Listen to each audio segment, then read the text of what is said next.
I am the Tofu Golem. Please enjoy the video. In this video, I will explain how an oxygen sensor works.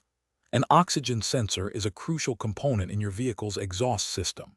It continuously monitors the amount of unburned oxygen present in the exhaust gases. This vital information is then sent to your car's engine control unit, allowing it to precisely adjust the air-fuel mixture for optimal engine performance and reduced harmful emissions. It's a small part with a big job. So how does it actually work? The oxygen sensor acts like a tiny generator. It creates a voltage signal that varies depending on the oxygen levels it detects. If there's a lot of oxygen in the exhaust, meaning a lean air-fuel mixture, the sensor produces a low voltage. Conversely, if there's very little oxygen, indicating a rich mixture, it generates a high voltage signal. This electrical feedback is constant. You'll typically find two main types of oxygen sensors, zirconia and titania. These sensors are strategically located within your vehicle's exhaust system.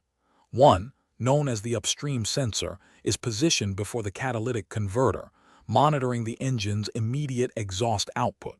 The other, the downstream sensor, sits after the converter, primarily checking its efficiency. This dual placement provides comprehensive data for your engine's computer. Why is a healthy oxygen sensor so important? A malfunctioning sensor can lead to several issues. You might notice a significant drop in your vehicle's fuel efficiency, meaning more trips to the gas station. It can also cause your engine to run poorly, increase harmful emissions, and often illuminate that pesky check engine light on your dashboard. Regular maintenance helps keep this vital component working as it should. Thanks for watching. Consider subscribing if we helped you today.